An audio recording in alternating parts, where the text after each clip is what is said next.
and Harvey on 98.5 The Sports Hub. Let's go. It's a miracle that McAfee lives past 27 when all the good ones go. You know, Cobain and Hendrix and Joplin. You know, there's that 27 club. Jim Morrison, even though he doesn't count. There's that 27 club. Oh, yeah. It was the rehab girl singer. Amy Winehouse. She's part of Bradley that Knoll. Yeah. Shannon Hoon. Well, why'd you have to tack on two things that take it away? Because you hate them. Shannon Hoon was... I don't hate the guy from Sublime. I just don't think Sublime would have been a band that anyone bought an album of if he hadn't died. You know what? I'm not a fan of Blind Melon, but there's something about Shannon Hoon when I found out he was singing backup on the Guns N' Roses album that made me think a little differently of him. You know how you found that out? Did you tell me? Yes. You wouldn't have told me that I told you something if you just said that. Of course I would. I mean, How did they meet? In Indiana. They were in Indiana together. Yeah, I think this is the same conversation we had on the air. I think Shannon Hoon's sister was friends with Axl. Yes. I just listened to, because I'd read them, but I just listened to Duff and Steven Adler's biographies. Steven Adler waxes, this is a guy who's had strokes and real bad drug addiction, like devastating drug addiction. You know, he got kicked out of Guns N' Roses while one of the guy's pancreas exploded, and he was the most... Axl was the one that didn't really do drugs, but he's completely bipolar. So he was the biggest problem, actually. Yeah. Duff's pancreas exploded, and he was on life support for a month because he was drinking. He tried to stop drinking, and then he started drinking 30 bottles of wine a day. So, because he didn't want to drink hard liquor anymore. And then Izzy Stradlin and Slash were heroin addicts. And Adler was the one who got kicked out of the band because he had a drug problem. Because he had a drug problem. And so, it's funny because if you read enough of these things or listen to enough of these things, Adler, he didn't stand a chance. He still refers to hot little mamacitas and stuff, and he's calling it partying. What's interesting is when they keep calling it partying when it's freebasing cocaine for 48 hours straight in your bedroom in the dark. He's like, I was partying. And I always found that odd. My whole life I found that odd. I understand why you get addicted to drugs, obviously. And I understand and I sympathize with all of that, obviously. And, it's not a mystery. But it's the term partying at a certain point. When I was when I was just drinking at home, I wasn't wow, I'm partying. I was I'm drinking at home. Partying was actually going out and being with people and having fun. Yeah, I was never in a room for 3 days freebasing, but I had plenty of nights where I was by myself. After the initial party, so to speak, begins, but that I would find myself alone because certain substances put me in a strange place where I really couldn't talk to anybody, and over the next course of 12, 14 hours, I would be by myself doing those things, but I never looked back on it, even talking to people about it, in rooms. I never referred to it as partying, even in the aftermath as just a cute little saying to explain the whole behavior. I know it's shorthand speak, but no, there was nothing about it that deserves that word. You know what's funny is I've never heard anyone refer to it as partying either. I was partying. Yeah, I was partying all night. No, you weren't. No, you were at home. No, you kept peeking out through the blinds to see if those noises were the people coming to get you. Sounds cool. That's Yeah, right. It was so awesome. so if you're not experienced with these things, and I've never done cocaine, I was afraid I'd kill myself. What the makes next you day. think I was talking about cocaine? Your history. So, but the two things about cocaine the thing that I was afraid is I had a friend in Chicago that he's not a drug addict, but he did a bunch of coke like over the course of 2 days, and he lives in a big city, not here, but he lives in a big city. And he said he walked out onto his, I'm not going to even say the city because this is probably something, I don't want to, whatever. And so he said that like the morning, like after the 2 days, he just like walked onto his deck and he was like, I'm throwing myself off this deck because of this isn't a serious thing, but he was like, I'm so out of like dopamine and serotonin. Right. Like, I'm just like, yeah. So that freaked me out. But the things about it that make me the happiest that I never did it is its ability to allow you just to keep drinking until your liver explodes. And because I guess when you are doing, when you're doing cocaine, it sobers you up enough to keep drinking. Yes. You know what I'm saying? You don't get tired. After a while, your throat closes up, though, and you can't swallow anything, even spit. So, yeah, I don't know, Fred. I think there's still a chance you could try it and not have to worry about that. So don't okay. Don't let that stop you. Go ahead. Well, all I know is that the people I know who have cirrhosis and stuff, a lot of times cocaine was involved when they got it early because, instead of passing out, you're up. And, well, you would listen, I'm not going to tell you you're wrong, obviously. And then the other thing is the paranoia. That seems to be no fun. Yeah.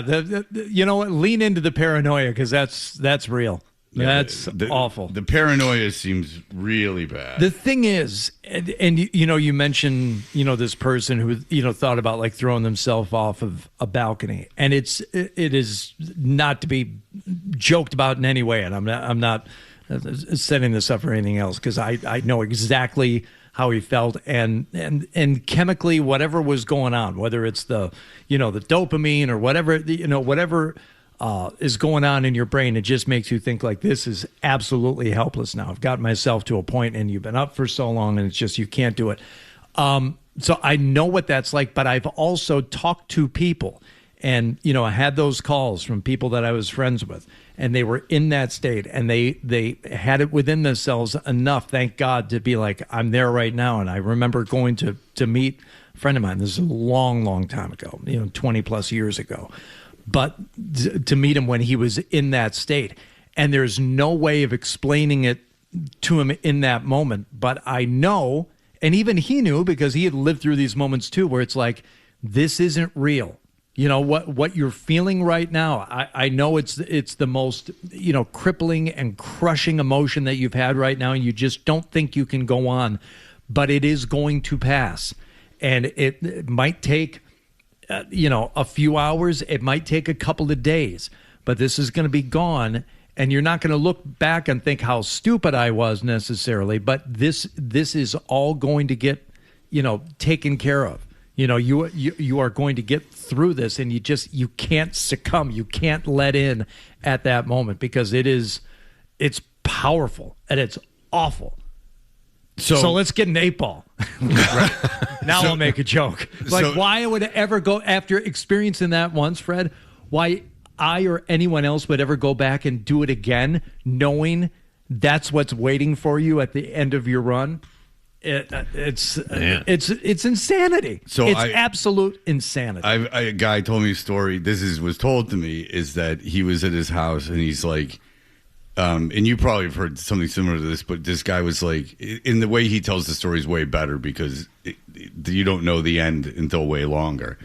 But he's like, finally, like the cops showed up to my house and they're like all around the house, and I'm like, okay, whatever. So he calls the cops and he's like, look, what do you want? Like, how do you want to do this? How do you want me to get out of the house? Yeah. It's enough already. Like, I understand you're here. Like, what do you want? And the cops are like, huh?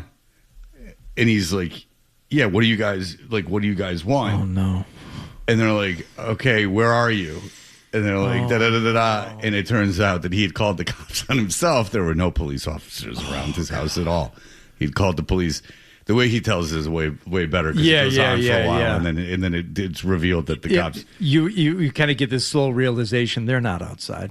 Well, he didn't realize until they got there that they weren't outside. They're like, hey, he didn't get arrested or anything, but they were like, dude, what's going on? Yeah, you called us. Yeah, you called us. Like, they're like, you called us, and he's like, you caught me. Yeah, because you called us. Right.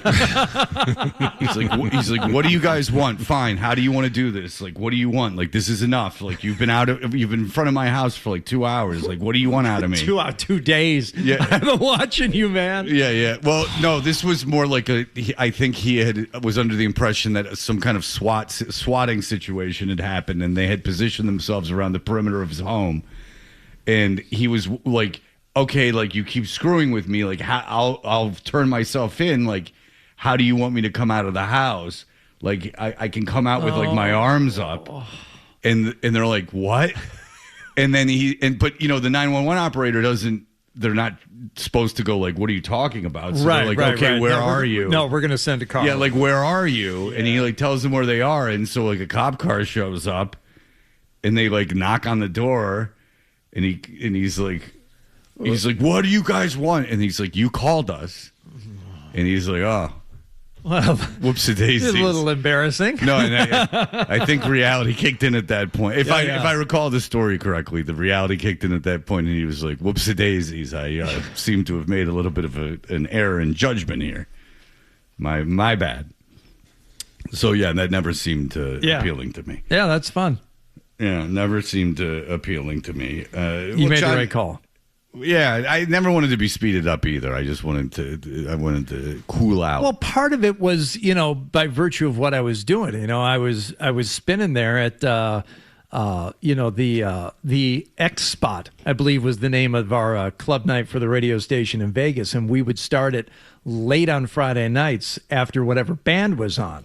And it could have been Danzig, it could have been Primus, or whoever was playing at the House of Blues on a Friday night. And as soon as they finished their show, that's when the station's club night would start, and I would start spinning, and that was my job. And we'd get started like 11:30, midnight, whatever. And I wasn't like going all day every day. This was something I did. I could only afford to really have one of these runs like once a month or so, but I would save it for one of these, like Friday nights when I was spinning, and would start going, and there's no last call. You would just keep playing music as long as the dance floor was bumping and the people were buying drinks. I would, every once in a while look over at the club manager, like, how are we doing? Like, hold up my watch, and he would either give me the circle sign to keep it going or kind of like, start to cut it. But it'd be like 4 o'clock in the morning. I'm like, we're still going? He's like, still going. So I needed something to help me, stay awake and focused. You understand? Sure. Needed the energy. And I remember blaming it once on the fact that I was so douchey. I was drinking Jaeger and Red Bulls. That was my drink. Okay. Because it would, help keep me up. And I said, man, the Jaeger and Red Bull, I'd get done and I couldn't go to sleep. Had nothing to do with the blow that I was sneaking, like ducking behind the turntables every 15 minutes to do another key bump. You keep going. No. It was that dang Red Bull that would just keep me too wired, and I would go home and then just lay there in bed until 2 o'clock in the afternoon, not being able to go to sleep. Yeah, that's like taking, like 6 Xanax bars and then going like, dude, I shouldn't have had that magnesium. That's right. And I say laying there till 2 o'clock in the afternoon. That was like best case scenario. The worst case scenario was up all the next day and sometimes the next night too. You've screwed with your body and your brain chemistry so much to where you just don't sleep for 2 days. Yeah. Good times. So anyway, Adler called it party. Yeah, right. That's partying. That's partying, man. Yeah, it seemed to. And he. I don't know how, and obviously a lot of them did die. That's how we started this whole conversation with the 27 Club. But I don't know how so many people were able to live when you have the funds and the access to keep going. because there were many nights the only reason why I stopped is because I ran out and didn't have any more. Well, that's the story of a lot of these bands, is that like everything was just kind of like, especially with heroin, everything was kind of, as under control as heroin can be. But then once they started making money, it got completely out of hand because they had the means and the access to get it all the time. But that's a pretty common story, is that when everything gets out of hand, when you get the money and the access to it. Scott Weiland used to have a guy that would travel around with him, and his only job was to carry his kit. And it was, in one of these, what do they call them? The cases that they take on the airplanes. The aluminum thing. Yeah. And in that was, his rig, his drugs, everything he needed to, prepare to shoot, everything he was going to need afterward. This guy just carried this thing around and made sure it was his job to make sure it was stocked and ready to go at all times. That's easy to not find yourself at a place where, I got to stop because I'm out of drugs. No, I'm not out of drugs. It's that guy's job. I literally pay him every week to carry around and make sure I don't find myself in that position. But I'll tell you this, is that out of all the drugs, if you Go-Go's, I listened to that Go-Go's, the bass player from the Go-Go's thing, which was actually not bad. So there's a documentary on the Go-Go's. And, Belinda Carlisle wasn't even that hot in the Go-Go's, but she became really hot. And Jane Wilden was really cute. But now fast forward to 2015, the guitarist in the band had a horrible heroin problem. She was the worst out of all of them. Flash to 2015, all the ladies are being interviewed. Who looks by far the best? The heroin lady. Well, yeah, she kept the weight off in those early years. Well, it's like Nikki Sixx and Motley Crue. If you look at the alcohol guys and the heroin guys, Nikki Sixx is still looks 20 years younger than he is, and then Vince Neil. If you're looking at people like Scott Weiland, I mean Scott Weiland was so thin, it was bad. But if you look, he was.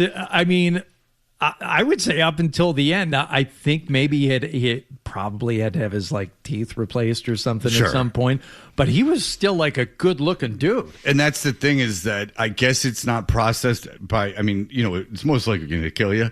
But I don't think it's metabolized by your liver. So, if you look at an old drunk and a heroin addict, the heroin addict, if they've gotten clean, is just there's this preservation to it. That is, I mean, you see her name's Charlotte something, and the guitar player from the lead guitar player from the Go-Go's, and you're they show her in this documentary, you're Jesus. Yeah. Wow. You look phenomenal. Interesting. And not in a sexual way, in a preservation way. She looks the healthiest. She looks better than Belinda Carlisle and Jane Wilden, but they're all, because they all look fine. They all look good. They all, in fact, look good. But she looks by far the youngest, even younger than Jane Wilden, who's a pixie. She looked way younger. By the way, Jane Wilden and the drummer had a bit of a relationship. Get out! How about that? But she also dated the lead singer of the Specials, who co-wrote "Our Lips Are Sealed." Oh, look at that! It was a note that he had sent to her because they were dating on the sly, and he was like, "Our lips are sealed." That's a good song. Telling her not. Oh, "Our Lips Are Sealed" is a very good song. The Go-Go's were all right. Yeah. You put on Beauty and the Beat, you're not going to be disappointed. Solid pop songs with female harmonizing, which is one of the more pleasant sounds in the world. Love female harmonizing. Do you? Indigo Girls? Absolutely. And they used to come into Jocks and Joe's, my sports bar, all the time. And it was every time they came in, there was a presence, there was sex in the air. Because you know what they were? I'll bet you anything you can guess what they came in after. Softball games? Kaboom. Kaboom. Boom. Wow. 100%, no lie. The Indigo Girls would come in like for a time once a week after their softball games. I really like that first Indigo Girls album. And the second one, Nomads, Indian Saints, it's okay. They started to... I think they ran out of things to write about early, unfortunately. I never played them on any of my shifts in Atlanta. They were solely for like Sunday morning. I played them on college radio. I don't know that... I can't remember if a radio station I ever worked at played them as like a song. I just like the album. Well, they're in Atlanta, a group. So like, but 90NX, I think, only played them on Sunday morning during Organic X, where they was all female singer-songwriters. That's not a great name for a show. But I didn't host it. They wouldn't believe me, they weren't letting me host it. Call it the slow ride, baby. Because you know what would happen? I'd be banging Liz Fair. Mm-hmm. Get her in studio. The tension. They wouldn't be able to resist. All right, we'll be back. Both of our local teams played last night. And I don't even know what the Red Sox did last night. I think they lost. They lost. Yeah, but not a lot of offense last night. No, it was 1-0 when I last saw it. But you'll have to excuse me. I got hoops and hockey fever. Sure. I think that's legitimate. All right, we'll be back. 3-0. Okay, there you go. All right, we'll be back in just a moment.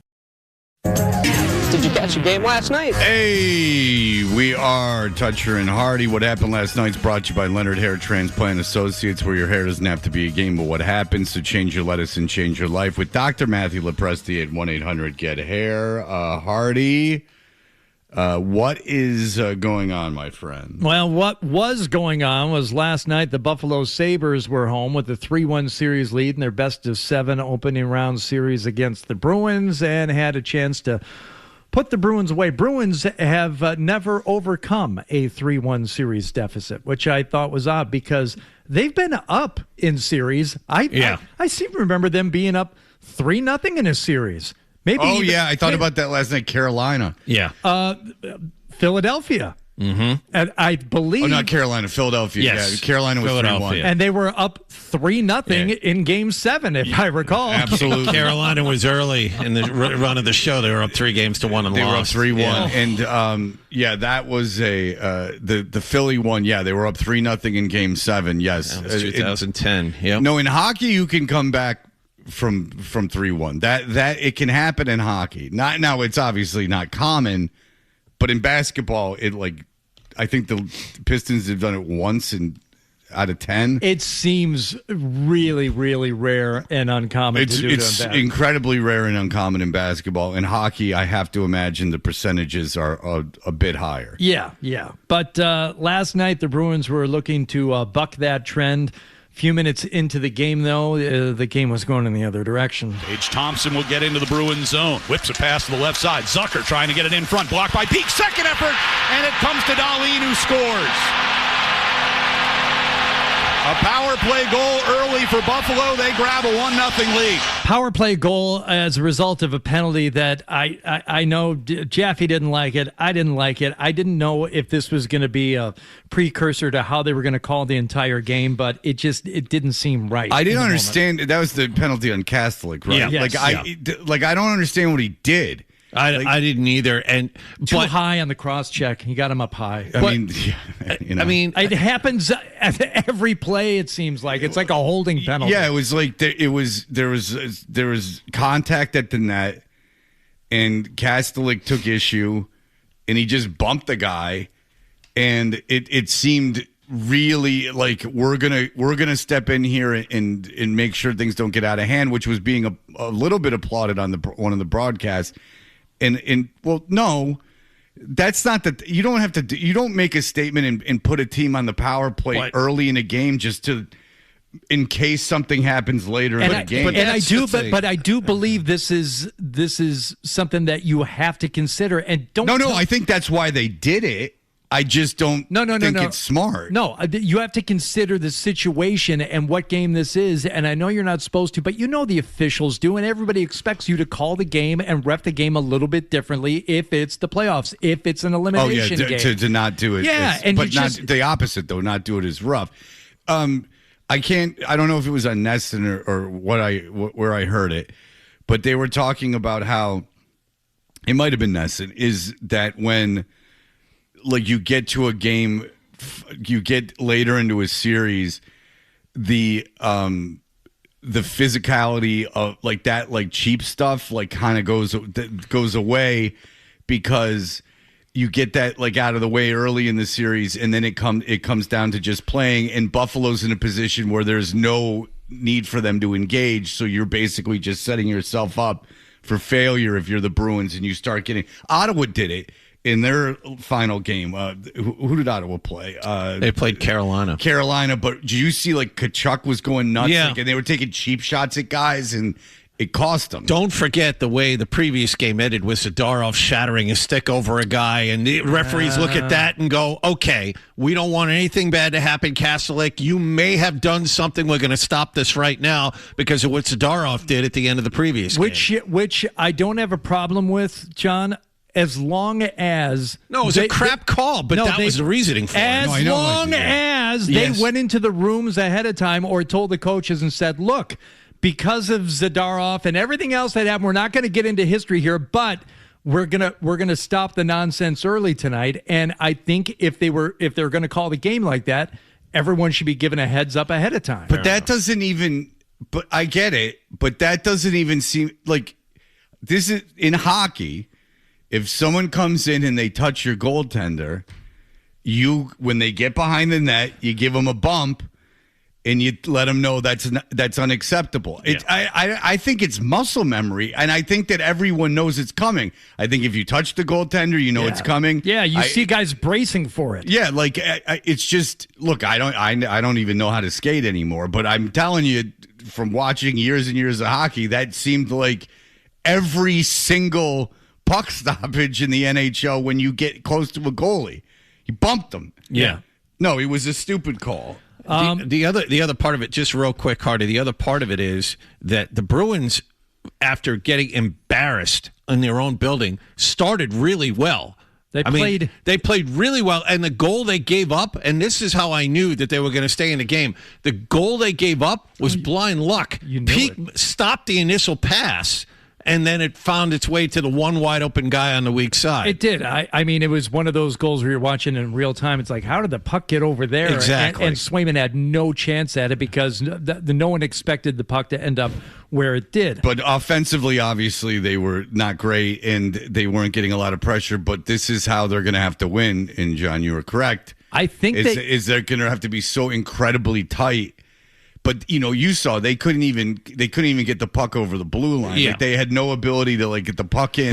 But defensively, they were airtight last night. They were great last night. Much better. So no more. Which is how the only way they would win this series, right? No more scoring in the first, and midway through the second, before the equalizer. Here's Elias near side, throws one on Lyon from a tough angle, then turns and fires and scores on the rebound. Elias Lindholm ties the game at 1 just about midway through the second. And it seemed to have a lot of chances like that. In the previous game, there were chances in this game where I don't think they were doing a bad job of crashing the net after taking that initial shot, but the puck just wasn't squirting out to the places where they needed it to, and they weren't getting lucky, and they didn't have as many opportunities as you're just used to seeing in a normal game. In that case, it happened. And Elias Lindholm ties the game at 1 midway through the second.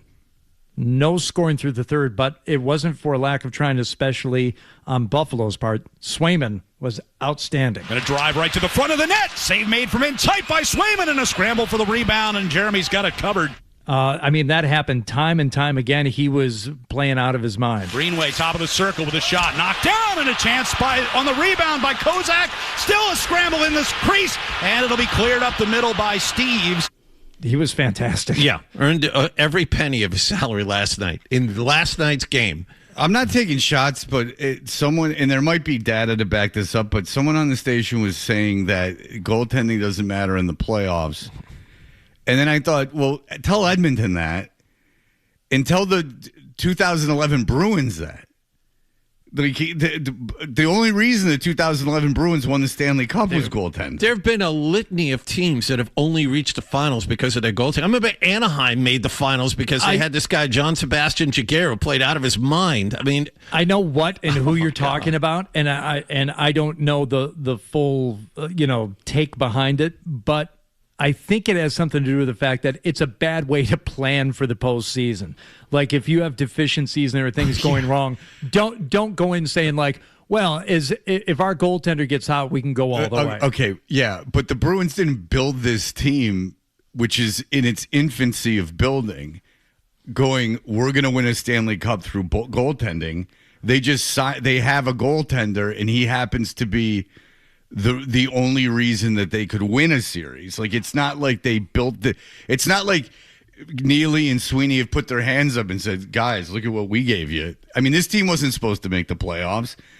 I mean, they traded everyone away last year for picks, which I'm not even positive they get this year. No, I think the Florida pick is 27 or 28 now. It's weird. Yeah, and I don't think they get the Toronto pick either. Yeah. Really? Yeah, I don't think they get either pick. Yeah, I think there's still the lottery. Pushed them both down the road. Yeah, but I saw that those picks are locked in for those two teams, so I don't even think they get the picks this year. Well, it's funny, Fred, because that same person that I believe you're talking about that was had an issue with the whole goaltending philosophy in the postseason, and the goalie being able to win you a game or a series, had a problem with a certain Boston Bruin who was not good on breakaways and not good in shootout situations.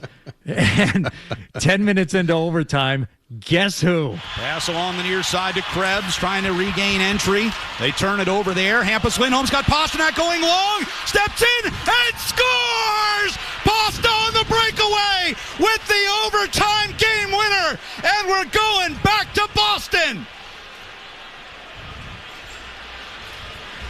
David Pastrnak scores to end it with 10:46 to go in overtime. I just listen. RJ is so good, but you got to give Beers credit. He laid back in the cut. He let RJ go. It might be worth hearing the first few callers on Felger and Maz this afternoon, because Felger is going to get bled. Why? Pretty bad, because that was his thing. Pastrnak, he was desperately begging for someone to find him like breakaway stats. You nerds have all these stats on everything having to do with sports. What's the stat for David Pastrnak when he's got breakaway opportunities? I know he's not good in the shootout, but he's not good on the breakaway. He can't score. He can't finish. If he gets a chance one-on-one against the goalie, he's not going to be able to do anything. Didn't he win the Toronto series last year, taking a puck off the board, skating it alone, and scoring? That was anomalous. Okay. No, that didn't. Okay. By the way, that Pastrnak goal, really close to offsides. Like, I watched it 3 times last night, and really close to offsides. I mean, well, they didn't replay it. I thought that was a sure thing. If I am the opposing team, if I'm Buffalo, I take 18 looks at that. Well, Buffalo didn't leave the ice because there were certainly questions about it. And on the 2 replays that I did see, I didn't get that angle, that blue line camera where I saw it. By the way, the official that called it onside was trailing the play. He didn't have a good look at it either. He was so far back. Yes. He was like, he's like, that's fine, but you're about 15 or 20 feet behind Pastrnak when he went over the blue line. You're right. You didn't get that blue line cam. I don't know if that was offside or not. It was too really late. Close. Too late. And the Pastrnak giving credit to himself. No, to his teammates. Well, I mean, all credit to the guys, in this line. They've been in their zone and stuck a couple big blocks by Geeks, and they defended really well. We were able to get a nice change, and great play by Kuzi, and I think Hammer on the blue line, and just found me for breakaway. I got to meet Kuzi. Because either he likes cold drinks on a hot day, or you know what else he likes. No, tell me. I'll tell you off the air. It's like a 70s term for having a chicken in your hand. I've never heard that. If you meet someone who says that is in reference to that, then you know you've met yourself like a sweet real mullet. Hesher. Yeah, a friend for baby. life. That's a Hessian. right there. Pastrnak also has a message as we have to wait 2 days now for Game 5 Friday night at the Garden. But the message is... Yeah, message to the fans going back to Boston now. Just be loud, please, and be patient. We're going to shoot the puck, don't worry. Congrats on the win. Thank you. Yeah, be patient. Yeah, I think that it probably was not the best experience. And look, if I was at that game, I would have been booing the hell out of them. Well, obviously, like if you paid to go to that game, look, it's win or lose. Obviously, we're not children. I mean, you're going to lose games that you paid to go to. Not like that. That first period is like, oh, Jesus Christ, I spent my Sunday and all this money to go to this game, and now you guys are like completely inept. The worst period of the season, in a I guess, technically as close to a must-win game without being an elimination game as you can be in, and at home. In a series that's 2-1, I mean, like you would think that you need that home game, and you play like that. I'm sure the team understands, but like, yeah, they're probably like, guys, like we're gonna try this. I think what he's saying is we're gonna try this time. Like, don't worry, we're gonna try. That, or more specifically, be patient. We'll shoot the puck, especially on the power play. I know you were waiting for us, especially on that last power play last night, to shoot the puck instead of playing patty cake. But we'll shoot it eventually. It just wasn't crisp. Like they had to keep like. I know we got to get to the Celtics game, but they kept, which is interesting too. But they have to keep gathering. Nothing was very crisp on that power play. It seemed like there was not a lot of clean passing, that nothing was tight, like nothing was being able to react it on right away. At least, the puck wasn't leaving the zone, but they just couldn't get a look. No, it just like everything seemed like an inch or two off. Like they had to gather the puck. Like nothing was crisp. They weren't moving it around fast. Like it had to be gathered or like moved with a skate. I thought the same thing. I'm like, this. Yeah, you're keeping it in, and it's good that you're on the power play. It's good that you're dominating your time of possession, but that doesn't win you the game. No, but I mean, well, sometimes you can have a power play that's effective and you didn't score, but it can help. But whatever. All right, we'll be back in just a moment. Here are the headlines. Ticket not punched. Hardy. No, the ticket's not punched. Fred. You got a bunch of stuff wrong when you talk. So much for this country. Dutcher and Hardy. This country's a bunch of buffoons that don't know the rules. You idiot. The Sports Hub. John and I were having a basketball debate. Hey, give yourself a satin jacket, sir. That was impressive. I'm not ready to get there yet, but I did. I was locked in on that fourth quarter. I actually watched the Celtics instead of the Bruins for a while. Because, really? Well, yeah, they were losing. And not because I don't like I was like, hooray, they're losing. It was interesting, and they were so anemic in the fourth quarter that it was fascinating to watch. Okay.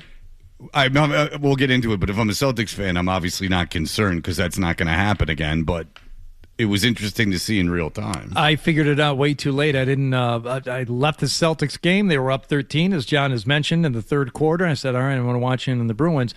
Realized about midway through the fourth quarter, the Celtics multi-view available again through the Xfinity app. Yes. That's nice, man. Throw both the games up there on the screen, toggle back and forth for what sound you want on. But by then, things had gone south for the Celtics. It started slow, too, and once again, it was bench players coming in, and they were the ones that were actually able to make baskets. Peyton Pritchard down the right side. Beats Grimes, throws to the corner. Shireman three. Got it. Boy, Shireman has been on point and ready to shoot in this series. 7 of 14 from three. If you believe he's going to miss, he's not. 19-17, Boston by 2. Mm-hmm. Go ahead and F around and find out. It almost works. Luke around. He's not on the team anymore. Baylor... No. Let me work on it. Eventually, Baylor bailing him out. You're welcome. Only thought of that.